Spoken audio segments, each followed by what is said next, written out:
बघा मला खरंच महत्वाचं काम आहे आणि मी अवॉइड करतोय किंवा मला त्यांना भेटायचंच नाहीये, मला इंटरेस्टच नाहीये, अशातलं काहीही नाहीये. मी जाऊ प्लीज? अहो मग तुम्ही जाऊ शकता.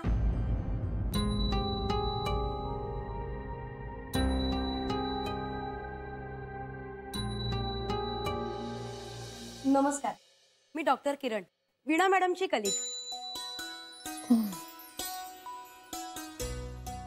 खरंच मिस्टर गोखले, तुम्ही गेलात तरी चालेल, मी तुमच्या मिसेसशी बोलेन ना. बघितलं, थँक्यू सो मच डॉक्टर.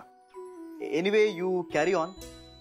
आई मला डबा देतेस? अरे तुला इथे थांबायचं असं ठरलं होतं आमचं, त्यामुळे डबा नाही भरलाय, नंतर पाठवतो डबा. ओके, येऊ मी?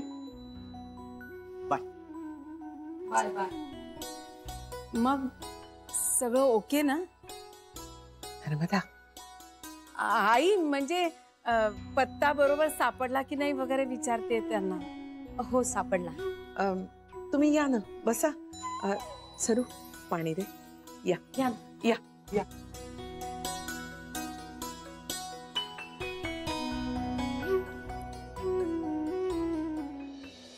सर, आपल्या बेकरी प्रोडक्शन युनिटला स्वतंत्र व्यवसायाचा दर्जा देणं सोयीस्कर ठरणार आहे आपल्यासाठी. पाहिजे तर त्याच्यासाठीचं वेगळं इन्फ्रास्ट्रक्चर आपण उभा करू शकतो. नाही, मला पटतंय तुमचं म्हणणं, पण काय ना, आपली बेकरी प्रॉडक्ट्स ही नव्या नावानं जर मार्केटमध्ये आणली ना, तर सगळं मार्केटिंग आपल्याला नव्यानं करावं लागेल, जास्त अग्रेसिव्हली करावं लागेल आणि आय गेस हे खूप खर्चिकही होईल. पण मग आपण गोखले गृहउद्योगाचा लोगो ठेवूनच नवीन नाव लॉन्च केलं तर? एक्झॅक्टली, गोखले गृहउद्योग किंवा आपला लोगो हे कुठेतरी प्रॉडक्ट वरती दिसायलाच पाहिजे असं मलाही वाटतं. गोखले गृहउद्योगाची प्रॉडक्ट्स मार्केटमध्ये खूप चांगल्या प्रकारे पोहोचली. आता टोटली नव्या नावानं मार्केटमध्ये जर आपण प्रॉडक्ट्स लॉन्च केली ना, तर हे नव्यानं जमीन खोदण्यासारखं होईल. या नव्या नावाच्या किंवा नव्याने रंगरूपाला येण्याच्या ताजेपणाचा फायदा होऊ शकेल. म्हणजे सॉरी सर, मला आपलं म्हणणं खोडून काढायचं नाहीये, पण नाही वकील साहेब, we are having a healthy discussion. मला फक्त इतकंच म्हणायचं की सध्या माझा फोकस ओव्हरसीज मार्केटवरती आणि गेल्या वर्षभरात आपल्या प्रॉडक्टचा ओव्हरसीज मार्केटमधला खप खूप चांगला आहे आणि त्याचा फायदा आपण उचललाच पाहिजे असं मला वाटतं. नो प्रॉब्लेम, आपण बेकरी प्रॉडक्ट्सची नवीन कंपनी लॉन्च करू, काहीच प्रॉब्लेम नाही, पण ब्रँड गोखले गृहउद्योग हाच असला पाहिजे. म्हणजे फॉर एक्झाम्पल गोखले गृहउद्योग लक्ष्मीकांत बिस्किट्स, गोखले गृहउद्योग XYZ, काहीतरी नवीन ना. मनीष काय वाटतं? You are right. ठीक आहे सर, नो प्रॉब्लेम. ठीक आहे, मग नावं शॉर्टलिस्ट करा आणि मला सगळं पेपरवर्क आणून द्या. ओके सर, उद्याच देतो. ऑलराईट.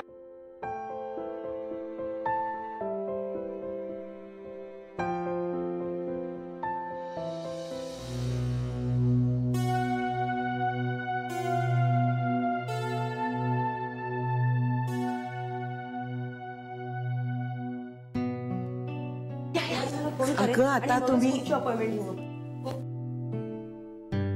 या डॉक्टर, या ना, बसा बसा ना, चहा तयारच आहे, आणते. हा अहो नको, मला क्लिनिक मध्ये जायला उशीर होतोय. वीणाच्या सांगण्यावरून तुम्ही आलात, जरा 5 मिनिटं बसलात तर आम्हालाही बरं वाटेल. आणते चहा, बसा.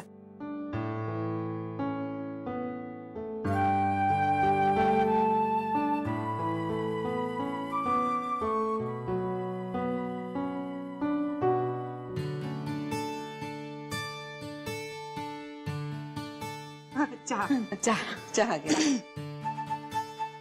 वीणा मॅडमना अगदी अचानकच जावं लागलं. अहो होतं असं कधी कधी. श्रीला सुद्धा नाही का अचानक लवकर जायला लागला आज. आमचा श्री थांबला नाही त्याबद्दल सॉरी. हा अहो नाही, अगदी नो प्रॉब्लेम. मी जान्हवीशी बोलले. नाही पण दोघे असते तर जरा बरं झालं असतं ना. हो, कुठल्याही महत्वाच्या विषयावर बोलायचं असेल तर नवरा बायकोनी एकत्र असणं कधीही चांगलंच. पण आता नाईलाज होता ना. पण हे असं मिस्टर गोखलेंना वरचेवर जावं लागत असेल तर मात्र थांबायला हवं. जान्हवी समंजस असेल हे दिसतंय, पण एखादा तिलाही वाटत असेल की त्यांनी थांबावं तर त्यांनी घरीही थांबलंच पाहिजे. नाही नाही, माझी खूप काळजी घेतो श्री. फक्त वेळेचा प्रॉब्लेम येतो कधीतरी आमच्यात, बाकी सगळं छान आहे. तेच ना, आमच्याकडे येणाऱ्या बहुतेक जोडप्यांचा हाच प्रॉब्लेम आहे, वेळ मिळत नाही. कधी कधी ही दोघं जण ना कामासाठी 15-15 तास बाहेर राहतात. आता पाहिलं ना, नाश्ता सुद्धा करत नाही घरी कधी कधी. पण डॉक्टर, आम्ही दिवसभर अनेकदा फोनवर बोलतो. आणि इन्फॉर्मेशन शेअर करतो, पण ते काही बोलणं होत नाही जान्हवी. सॉरी, म्हणजे हा माझ्याच काउन्सिलिंगचा भाग आहे म्हणून बोलतेय. दिवसातला किती वेळ तुम्ही एकमेकांना घडामोडी सांगता आणि किती वेळ एकमेकांशी बोलता याचा जरा विचार कर. जान्हवी, लग्नातला रोमॅन्स आणि इंटिमेसी टिकणं हे फार महत्वाचं असतं. आपल्याला वाटतं आता लग्न झालंय, आता कसला रोमॅन्स, पण तसं नसतं. नवरा बायकोनी एकमेकांना वेळ देणं, एकमेकांसोबत आपल्या आवडीच्या गोष्टी करणं हे फार महत्वाचं असतं. आणि कामाच्या गडबडीत आपण हेच विसरतो. मला सांग, तू आणि मिस्टर गोखले शेवटचं नाटक किंवा सिनेमा बघायला कधी गेलाय? दोघं जेवायला कधी गेलाय? शांतपणे एकमेकांचा हात हातात घेऊन रात्री गप्पा मारत फिरायला कधी गेलाय? नाही आठवत ना? जबाबदाऱ्या काय असतातच ग, त्या कधीच संपत नाही. पण हेच तर दिवस आहेत एकमेकांच्या जवळ असण्याचे, अगदी सर्व अर्थांनी. पुढे मूल झाल्यावर तर तुमच्यावर अजून जबाबदाऱ्या पडणार आहेत. मग तेव्हा काय कराल? अगं, मूल होणं हा उपचारांचा नाही, आनंदाचा भाग असायला हवा. आणि त्यासाठीच छोटे छोटे आनंदही शेअर करा. तुम्ही एकमेकांच्या जितके जवळ असाल तितकी ही प्रोसेस सोपी होणार आहे.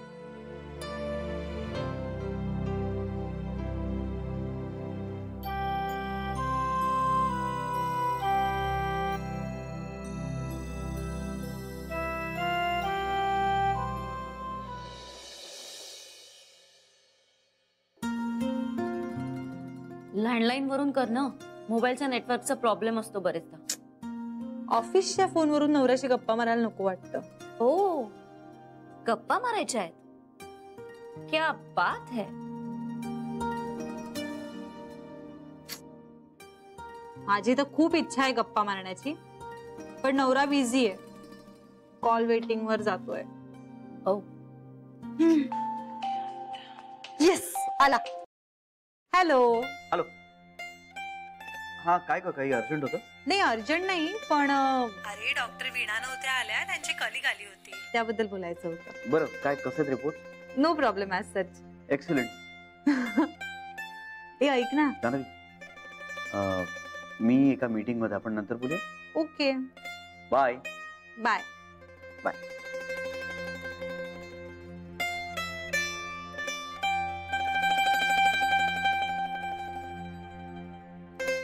एवढ्याच गप्पा मारता तुम्ही? हल्ली एवढ्याच गप्पा मारतो. तुझं लग्न झालं ना की 1 वर्षानंतर हाच प्रश्न मी तुला विचारेन, तेव्हा बघूया काय उत्तर देतेस. आणि तरीही तू चक्क खुश दिसतेस. हो, कारण आमचे रिपोर्ट्स नॉर्मल आलेत. कसले? आम्ही काही टेस्ट केल्या होत्या, पण काही प्रॉब्लेम नाहीये. We can have a baby soon. मग टेस्ट कशासाठी? अगं, असंच, म्हणजे मी म्हंटल वेळ का लागतोय म्हणून एकदा चेक करून घेऊया. आज मी ना त्या वीणा त्यांच्या कलिगशी बोलले, त्या म्हणाल्या सगळं नॉर्मल आहे, फक्त वेळ द्या एकमेकांना. किती झालं ना तरी असं कुटुंब कबिल्यात वेळच मिळत नाही का एकमेकांसाठी हवा तसा. आणि मग रात्रीपर्यंत इतके दमलेले असतो ना की एकमेकांशी 2 वाक्य बोलायची एनर्जी नसते. त्या असं म्हणत होत्या की ह्यातून तुम्हीच काहीतरी मार्ग काढा, एकमेकांच्या जास्त जवळ या, फिजिकली आणि मेंटली सुद्धा. 4 दिवस घेऊन जा कुठेतरी त्याला. कसले आहात तुम्ही? सुट्टीच घेत नाही तुम्ही दोघे. घरचा व्यवसाय असला की असंच होतं ग. पण मी आता विचारणार आहे त्याला. हनीमूनला चला आमच्या बरोबर. ए वेडपट, तिथे तरी सोड की जरा आम्हाला मोकळं. बाय द वे, लग्नाची तयारी झाली? कशी होणार? तू खरेदीला वेळ कुठे देतेस? अरे बापरे, म्हणजे इथेही दोष माझाच आहे. नाही, पण आता करू खरेदी. मनीषच्या आईला ना माझ्यासाठी मोठं मंगळसूत्र घ्यायचंय, पण मी म्हंटल कशाला, म्हणजे आता रेग्युलर असतं छोटस तसं घ्या. आणि खरं सांगू का, माझ्या आईकडे बऱ्यापैकी सोनं आहे, कशाला उगाच मनीषच्या आई बाबांवर भार टाकायचा. सोनं वगैरे म्हणजे खूप खर्च होईल ग, आणि त्यांची ओढाताण होईल, मला माहितीये. आणि ते त्यांचा सोन्यासारखा मुलगा मला नवरा म्हणून देताय, मला अजून कशाला हवंय सोनं. मला वाटलंच होतं तू समजूतदारपणे विचार करशील असं. पण मी तुला समजून घेणार नाहीये. तुला माझ्या साड्यांच्या खरेदीला यायचंच आहे. येणार येणार. आपण रविवारी भेटूयात 11 वाजता. माझी आई पण येणार आहे आणि ताई पण येणार आहे. आपण दादरला आधी जाऊ आणि त्यानंतर मला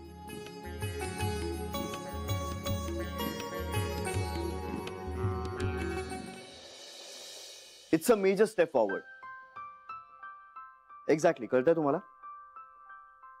या, आणि म्हणूनच यात कुठलीही चूक नकोय मला. हा, नाही नाही, मला मार्केटिंग वाल्यांशी सगळ्यांशी परत एकदा बोलायचं. हो, करेक्ट. नाही होतं काय की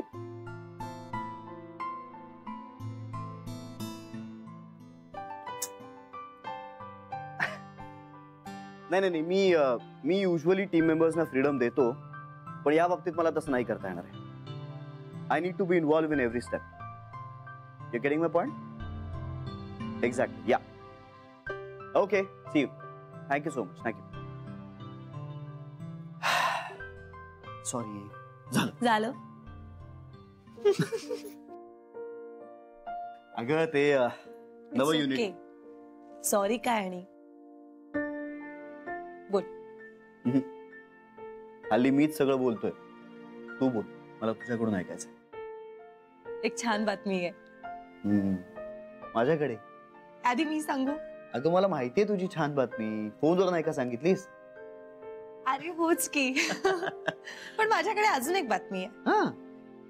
पण नाही, आधी आता तू सांग, मग मी सांगेन. जान्हवी, अगं आपण आपल्या गोखले गृहोद्योगामधून आपलं बेकरी युनिट वेगळं काढतोय. म्हणजे आपण एक स्वतंत्र, एक वेगळी कंपनी फॉर्म करतोय, जी गोखले गृहोद्योगाची सबसिडरी असेल. का पण? अगं कारण आपल्या बेकरी प्रोडक्ट्सना प्रचंड डिमांड आहे. खूप सक्सेसफुल झालेत आपली प्रोडक्ट्स. म्हणजे आपल्या ट्रेडिशनल प्रोडक्ट्सच्या मॅन्युफॅक्चरिंग वरही त्याचा आता परिणाम होतोय. आपल्याला तिकडची माणसं इकडे एंगेज करावी लागतात मॅन्युफॅक्चरिंगसाठी. आपल्या केक्सना आणि कुकीजना प्रचंड डिमांड आहे. म्हणजे आपले सगळे वर्षानुवर्षाचे लॉयल कस्टमर्स तर आहेतच, पण दिवसागणिक नवीन कस्टमर्सही वाढतात. त्यामुळे आपल्याला आता एक नवीन कंपनी फॉर्म करणं भाग आहे. तेव्हा आपल्या या बेकरी प्रॉडक्टच्या युनिटकडे आपण एक स्वतंत्र कंपनी म्हणूनच बघणार आहोत. आणि ह्या सगळ्याचं श्रेय काकाला जातं. ओ वाव, ही खरंच खूप मोठी अचीवमेंट आहे रे श्री. प्रश्नच नाही. काकानी खूप सिन्सिअरली आणि पेशंटली काम केलंय, आणि मला एक खूप आश्चर्य वाटतंय त्याचं. मी ना अक्षरशः भारावून गेलोय अगं. खूप कमी वेळात खूप मोठी मजल मारली ते. त्याच्या या सगळ्या कष्टांना न्याय देणं हे मला माझं कर्तव्य वाटतं. आणि म्हणूनच ही कंपनी फॉर्म करणं हे मला त्याच्यासाठी खूप गरजेचं वाटतंय. काकाशी बोललास तू? हो, बोललो ना. खूप मोठी मीटिंग झाली. सध्या ऑफिसमध्ये दुसरा विषयच नाहीये, याच संदर्भात सगळ्या मीटिंग चालू आहेत. काका काय म्हणाले? काकाला खूप छान वाटलं. तो थोडा इमोशनल झाला. ते आहेतच इमोशनल रे. बायको, त्यावेळी जर तू लावून धरलं नसतंस ना, तर काका आज या सगळ्यापासून खूप लांबच राहिला असता.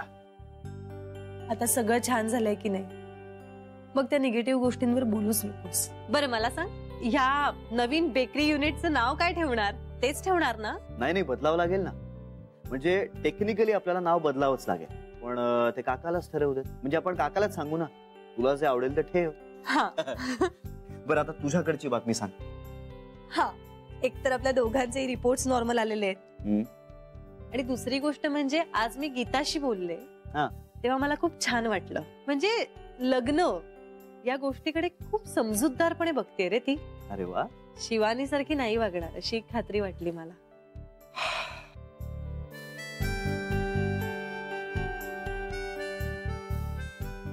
ए जान्हवी, आपण त्यांच्या लग्नाचं गिफ्ट म्हणून त्यांना एक हनीमून पॅकेज देऊया. ए वाव, मस्त आयडिया आहे, चालेल. ए पण म्हणजे त्यांचं नवरा बायको म्हणून प्रमोशन होणार आणि आपलं आई बाबा म्हणून. चला मग तयारीला लागूया. कसल्या कसल्या काय? प्रमोशनच्या. प्रमोशनची कसली तयारी करायची आहे? हो लागते लागते. कसं आहे ना, श्री, त्याआधी डॉक्टर काय म्हणाले ते ऐक ना. ऐकतो ग, पण आधी माझं. नाही, तू माझं ऐक. त्या असं म्हणत होत्या की आपण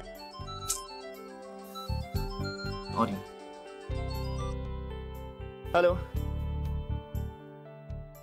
काय अजून सिस्टीम ऑफ नाही केली तुम्ही? का बरं? हा नाही, पण इतक्या वेळ लोकांना थांबवून ठेवणं काही बरोबर नाहीये. No, it's not about the overtime. It's about the work ethics. Kishore साहेबांची ना बाबा पर्सनॅलिटी सॉलिड आहे. म्हणजे त्यांच्याकडे बघून असं वाटतं की ते कोणीतरी सॉलिड आहे. खूप श्रीमंत आहेत बाबा, पण सगळ्यांची खूप चांगलं वागतात. सगळ्यांच्याच वागण्यात पैसा दिसतो असं नाही हा पिंट्या. नाही बाबा, पैसा मिळवणं हा त्यांचा उद्देश नाहीच आहे. उलट कमवलेल्या पैशातनं समाजकार्य कसं करता येईल याचा सतत विचार करत असतात ते. त्यासाठीच त्यांना आमदार व्हायचे. गेल्या 2 इलेक्शनला पडले होते, म्हणून यावेळेला जोरात तयारी करतायत. काम करतायत म्हणजे नेमकं काय करतायत? म्हणजे बाबा त्यांच्या त्या धर्मचैतन्याचं काम. हे धर्मचैतन्य काय आहे? बाबा खूप मोठी सामाजिक संस्था आहे धर्मचैतन्य. आता ती काय काम करते एक्झॅक्टली ते मला पण माहित नाही. अरे मग तुला माहिती असायला हवं पिंट्या. तू ज्यांच्या संपर्कात आहेस, ज्यांच्या कामाला हातभार लावतोयस, ते लोक नेमकं काय काम करतायत हे तुला ठाऊक असायलाच हवं. आणि हे बघ, त्या कामाची माहिती घेतल्याशिवाय तू त्या कामामध्ये सहभागी होऊ नकोस, कळलं का? ऐक माझं. आणि माझंही आई म्हटलं नव्हतं का, शेवटी कुणीही कोणाचं नसतं. आता हा साक्षात्कार कसा झाला तुम्हाला? हा साक्षात्कार मला जानूमुळेच झालेला आहे. सगळ्यातली खरी बाजू आहे ना, मला फक्त जानूमुळे कळलेली आहे. आपल्या निरुपयोगी आई बापापेक्षा उपयोगी पडणारा मित्र जास्त महत्वाचा, हे पण मला तिच्याकडूनच कळलं. म्हणजे काय आई? मनीषच्या लग्नात जावई बापू आणि जानू जात आहेत साक्षीदार म्हणून. हो, अरे वा, मग चांगली गोष्ट आहे की. मग तुला राग यायला काय झालं? अहो, आई बापाशी बोलायला हिला 4-4 दिवस सवड नसते, पण तेच लष्कराच्या भाकऱ्या भाजायला हिच्याकडे मात्र अगदी भरपूर वेळ असतो. त्या मनीषसाठी एवढी हमाली करायची काय गरज आहे? हे बघ कला, तुला नेमका राग कशाचा आलाय? ती आपल्याला वेळ देत नाही याचा, की ती मनीषच्या लग्नासाठी वेळ देते याचा? मनीषची आई माझ्या समोर नाक वर करून चालते ना, हे म्हणतात ना, कधी कधी काही माणसांना लायकी नसताना देखील खूप काही मिळून जातं, आणि आमचं लायकी असून देखील काही मिळत नाहीये. अरे साध्या कष्टाला काही यश पण मिळत नाहीये. आयुष्यभर नुसते कष्ट उपसलेले आहेत, पण यश मिळतंय का कधी? आणि बरं, ही अशी मिरवायची संधी माझ्या आयुष्यात कधी येणार आहे देव जाणे. माझ्या नशिबात कधी असलं मिरवणं येणार आहे पांडुरंग जाणे. हो, पण माझ्या घरच्यांना पण मला काही सुख मिळावं असं वाटतच नसेल तर तो पांडुरंग तरी काय करणार आहे? नमस्कार केला.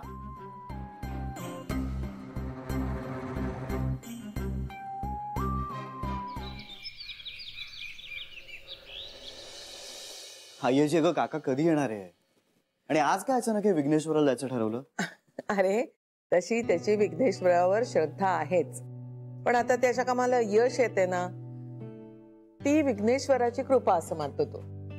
आणि बरंच आहे ना ते, कांताच्या मनाला काहीतरी कुंपण हवंच. आयचे ग, पण जाण्याआधी आमचं बोलणं झालं ना तर बरं होईल. ऑफिसमध्ये बोलायला नाही होत वेळ. अरे श्री, काय आई अगं उशीर झालाय मला. आई बस आणि खा. तुझं चालणं बघून ना माझे पाय दुखायला लागलेत. आईजी चहा. चहा अर्धा कपच दिलाय. बरं काय काका एकटाच गेलाय? नाही रे, शरयू गेलीये. हे बघ आले, 100 वर्ष आयुष्य. आज सकाळी सकाळी जाऊन आलो, त्यामुळे इतकं मस्त दर्शन झालं ना, मजा आली. वा, हा प्रसाद ठीक आहे श्री. ए काका, तू कंपनीच्या नावाचं काही ठरवलंस का?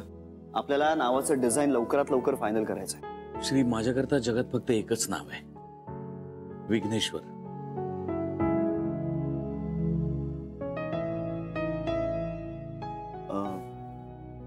विघ्नेश्वर